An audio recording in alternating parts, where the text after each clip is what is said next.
Okay, in 3.1, we are going to be solving quadratic equations. In other words, we're going to be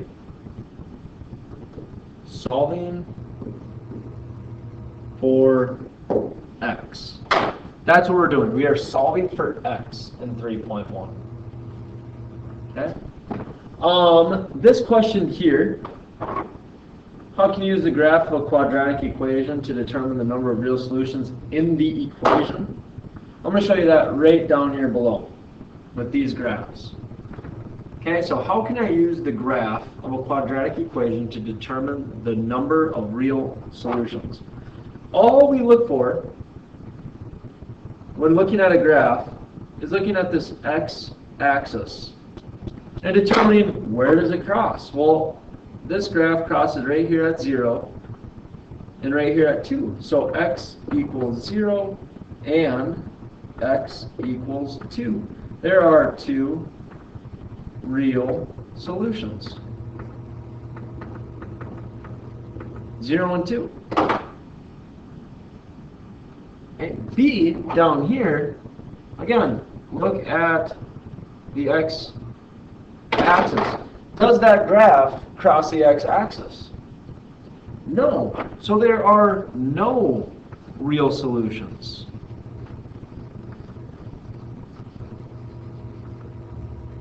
No real solutions, because it doesn't cross the x-axis. Okay.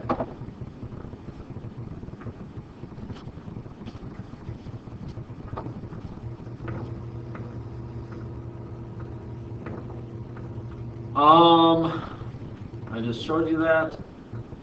Number 4 right here. How many real solutions does the quadratic equation x squared plus 3x plus 2 equal 0 have? How do you know? What are the solutions? Okay, a couple different ways to solve this. One, you can plug that into an equation, or in a graph, right? So you can say x squared plus 3x plus 2. Let's see, x squared plus 3x plus 2. And you can look right here and say, well, x equals negative 2, right here. And x equals negative 1. Okay, so there's two real solutions.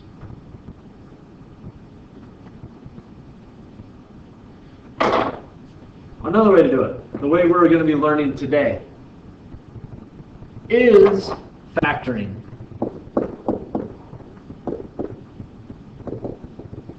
Okay, we're going to be factoring this left side, x squared plus 3x plus 2. Okay, you might have worked on this in Algebra 1, but this is called a trinomial. It has 3 parts, x squared, 3x, and 2. Oops, I'm sorry, my apologies. Whenever we factor a trinomial, we're going to get 2 binomials.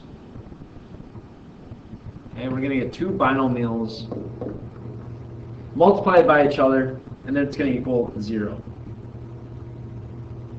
Okay. The first part in a binomial has 2 pieces, right? So right here and right here.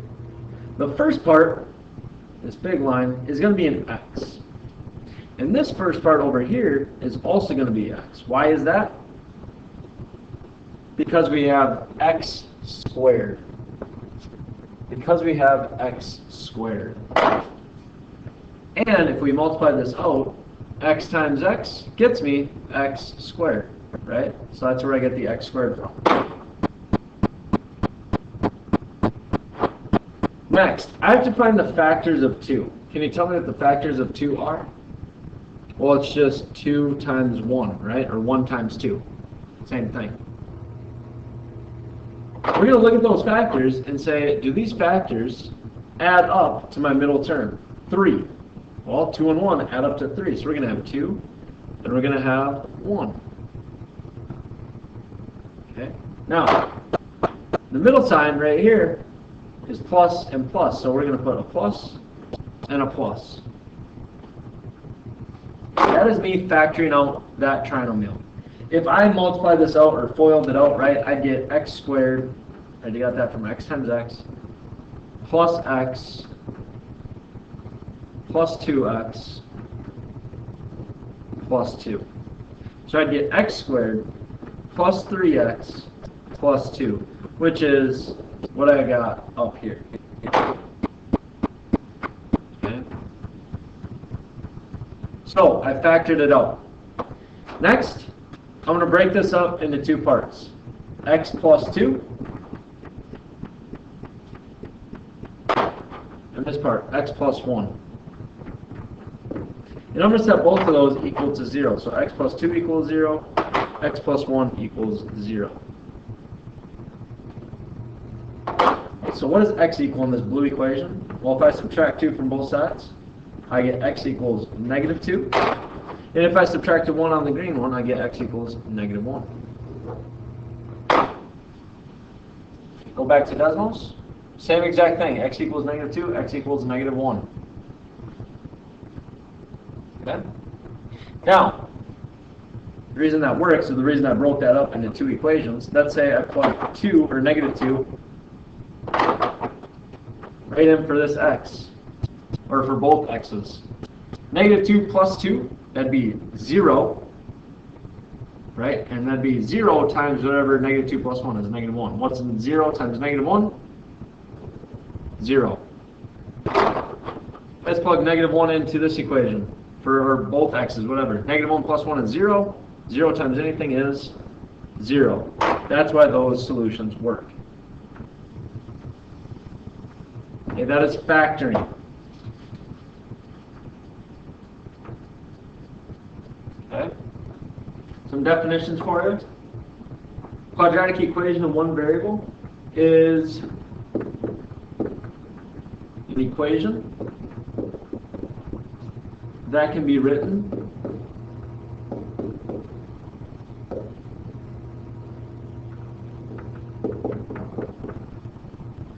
in the standard form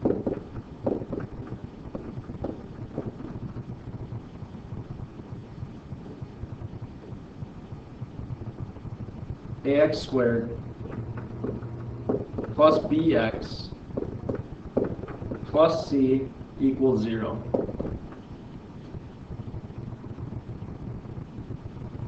Okay.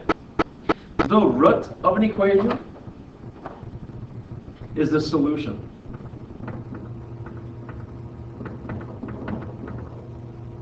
To the equation, or of the equation.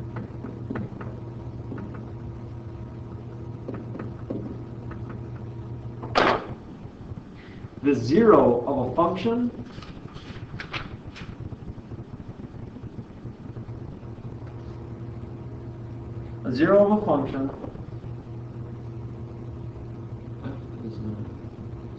okay.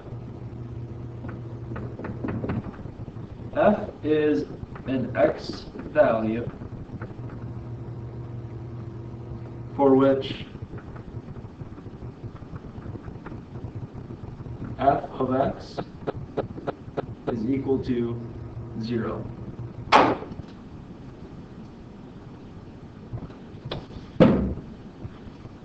And so the zero of a function is when you get 0 for a solution. Moving on. So to solve quadratic equations, there's a few different ways. One, by graphing. That's what I showed you on Desmos. Just plug it into a graph, solve it. Using square roots, that's when we're using algebra to solve for x or solve for the variable. And then by factoring, what I just taught you. 3 different ways to solve for x. First one, solve the equation by graphing. So what I want you to do is just go in and type that in. What was that? It was x squared minus 11x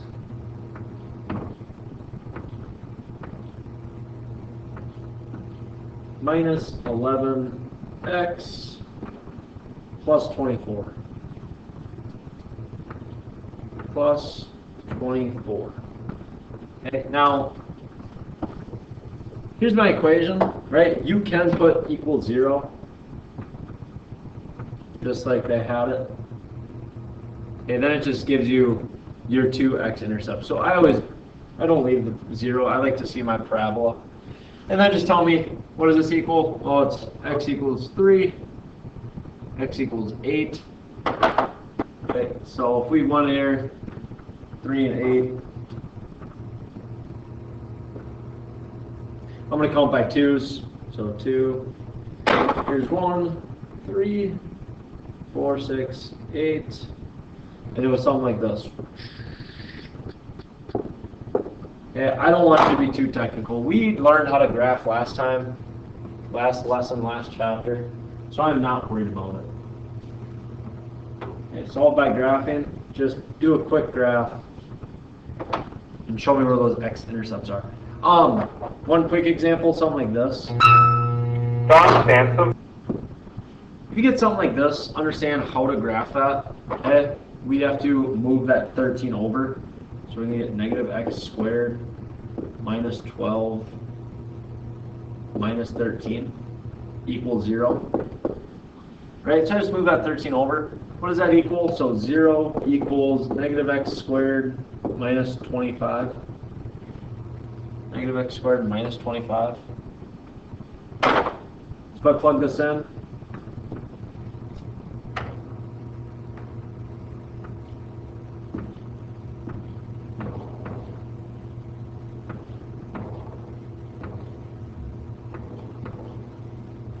okay. Where is that? That's way down here. Does that cross the x-axis at all? No. So our answer here is no solution. No real solution. Sorry. I want you guys to say no real solutions.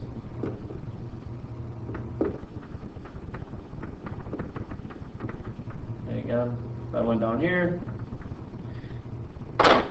said I was counting by 25, just doesn't count. Doesn't cross the x-axis at all. Let's see if I got that one right. 3.1. Extra practice.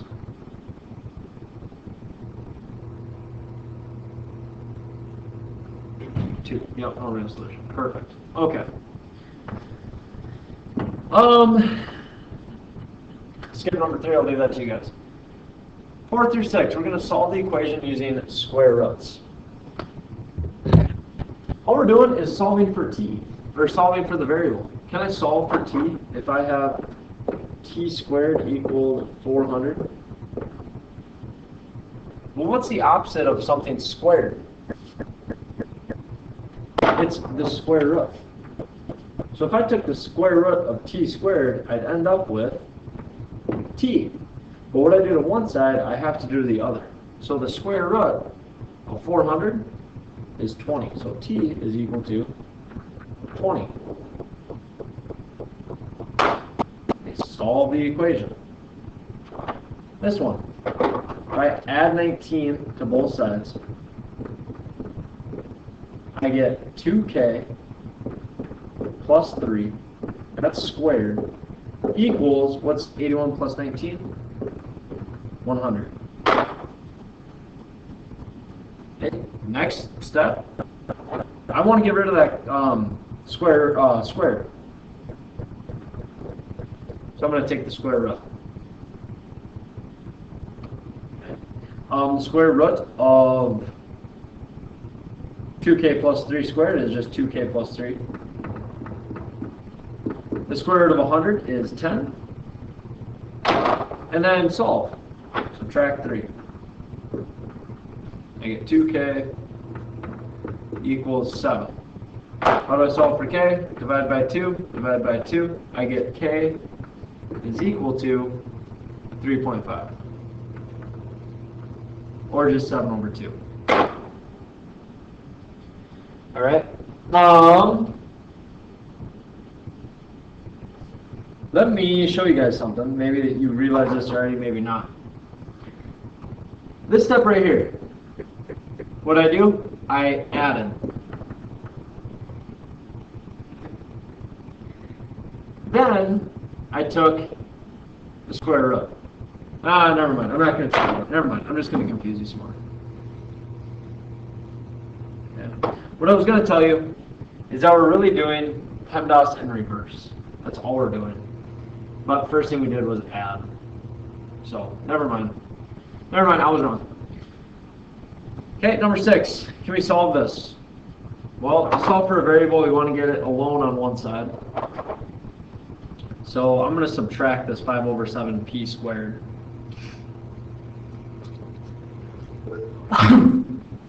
Excuse me.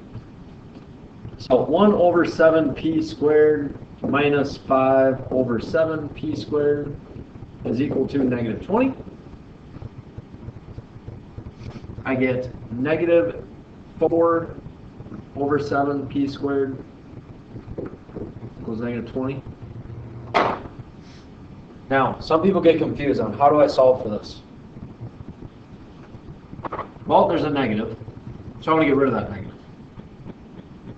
I'm going to multiply both sides by the reciprocal. 7 over 4, multiply a negative. Multiply by negative 7 over 4. Why is that? Because the negatives cancel out. So I'm left with a positive. The 7's cancel out, and the 4's cancel out. So what's left? P squared. What's negative 20 times negative 7? That is negative 140. Divided up by 4. There's my calculator. So 20 times 40 divided by 4 is 35. So P squared is equal to 35. Finally, solve for P, we have to take the square root. So P is equal to the square root of 35. Leave it in that form. The square root of 35 doesn't simplify, so just leave it as the square root of 35.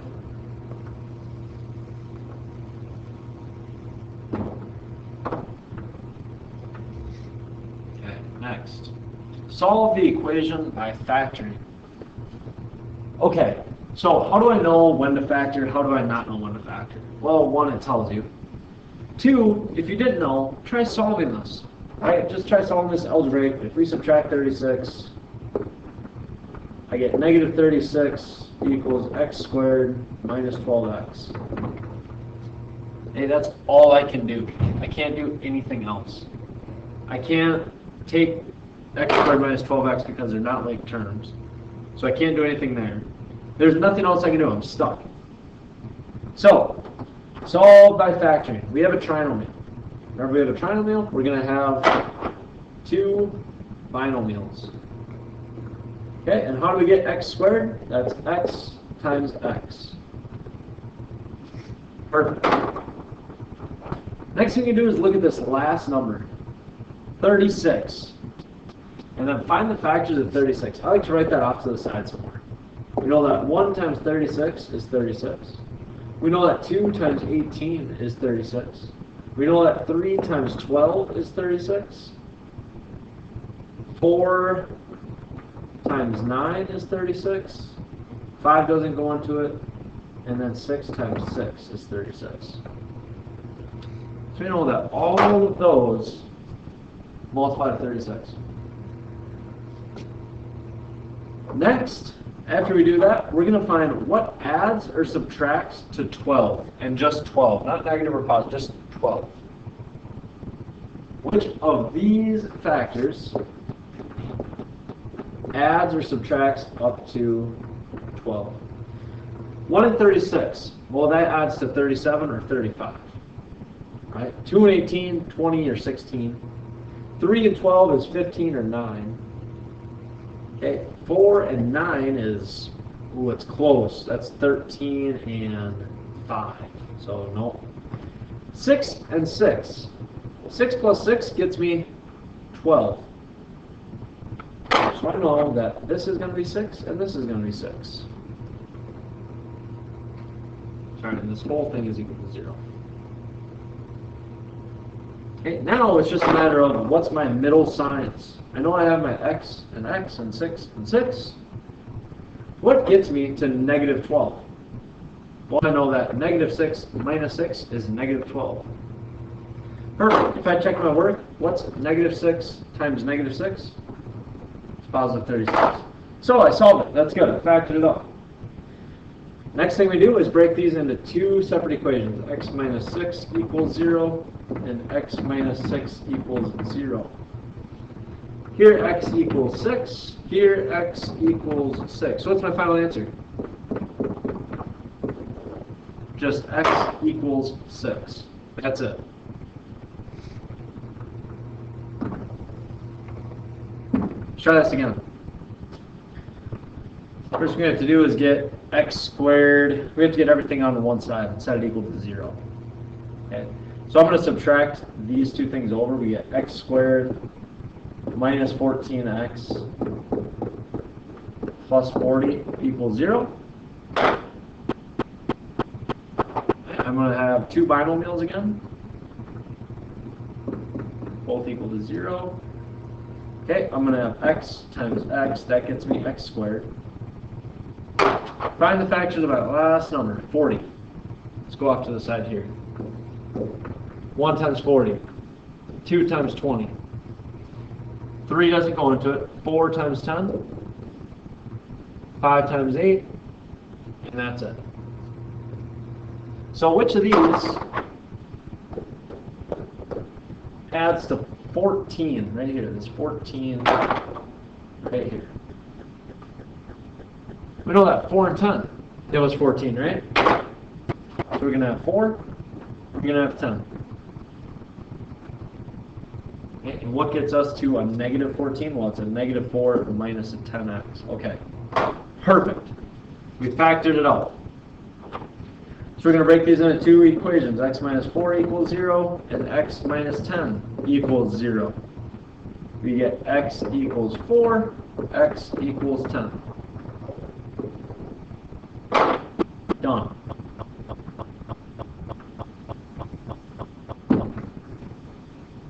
Then this last one over here. Okay, I'm going to combine like terms. So this x squared is going to go over there, so we're going to get 6x squared. We're going to subtract that 4x, so we're going to get plus x minus 1 equals 0.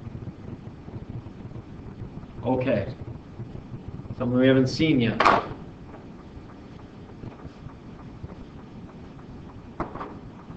Okay, we're still going to have binomials, but we can't just have x squared or x and x because we have 6x squared.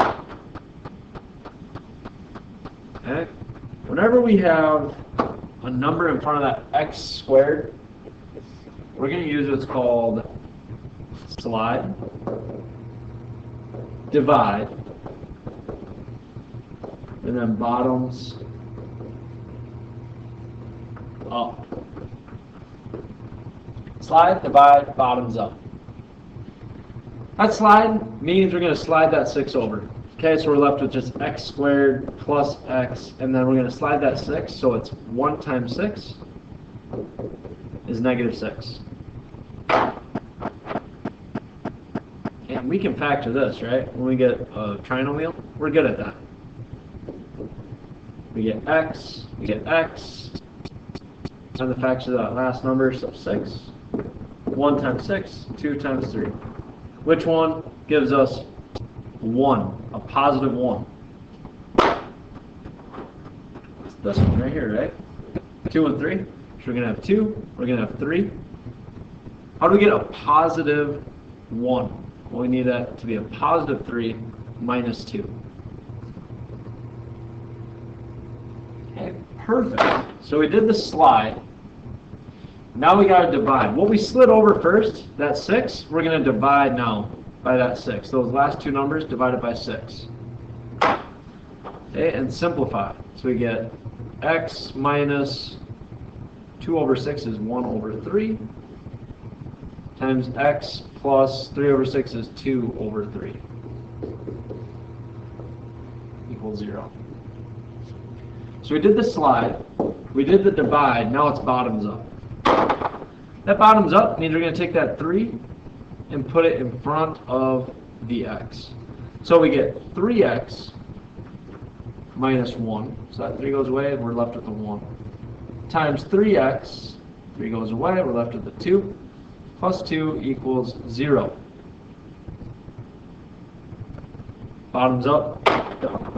We factored that out, which is awesome. And now we just have to solve. Break it into two equations. 3x minus 1 equals 0, and 3x plus 2 equals 0. Add the 1, we get 3x equals 1, x equals 1/3. Subtract the 2, we get 3x equals negative 2. Divide by 3, x equals negative 2/3.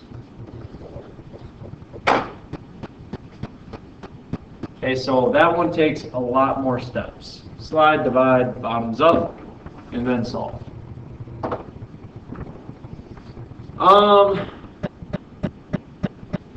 Down here, which equations have roots that are equivalent to the x-intercepts shown on the graph? So we want x plus 1 and x minus 4, right? So we want negative 1 and positive 4. Okay. Letter A. First thing I notice over here is that they're all divisible by 2. You can divide this whole side by 2. Divide this whole side by 2. Whatever you do to one side, you got to do to the other, right? So if I divide this whole side by 2, I get just 1, so I get negative x squared. That cuts down to a 5x minus a 4 equals, what's 0 divided by 2? 0. Okay. Can I take that negative out? I should have taken that negative out. Yeah, I'm going to take that negative out. Sorry, divide both sides by negative 2. That negative goes out, that negative goes out, that negative goes out. 0 divided by negative 2 is 0. There we go. That's easier. Factor this out. I know it's going to be x times x, and I know it's going to be 4 and 1, because 4 plus 1 gives me 5. Okay. Do I get this equation here? Nope, I get x equals negative 1. Okay, perfect, but then I get x equals negative 4. So, no to that first one. The second one, x squared minus 3x minus 4 equals 0. I'm going to get x and x. I'm going to get 4 and 1. And I need it to be a negative 4 plus 1 because I have negative 3x equals 0. And yes, that one is a check mark for sure. The third one. Nope, that one's easy. What does x equal? X equals 1, x equals negative 4. No. Oh, the other way around. This one. Well, if I were to solve for x, I'd subtract 4 right away. So I get x minus 1 squared equals negative 4. And then I'm going to take the square root. Go on your calculators. Can you take the square root of a negative? I'll show you right here. I'm just going to try to take the square root of negative 4 as soon as it pops up. Oh, there it is. It's on my other monitor here. Watch what happens when I try to take the square root of negative 4. Second, square root, negative 4. Error. So this one has no solution. No real solutions anyway.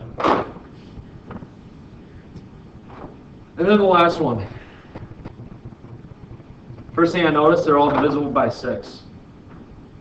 Divide everything by 6. I get x squared equals 3x plus 4. I'm going to get everything to one side. So my new equation, I'm going to write up here to the right. X squared minus 3x minus 4 equals 0. And which is the same as this one, which is a check mark. Very good.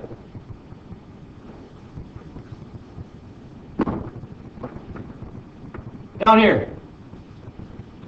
The skydiver drops out of an airplane that is flying at an altitude of 4,624 feet, almost a mile. Use the formula, to write the equation that gives the skydiver's height h in feet during the free fall. Okay. Okay, so our equation here, we're just going to plug in plus 4,624. That's it. Is it possible for the skydiver to wait 18 seconds before pulling the parachute? So we're just going to plug 18 right in there. Okay, so here's my calculator. 18 squared times -16, okay, plus 4,624. He'd be at -560 feet. So, no, he would hit the ground hard. That is it.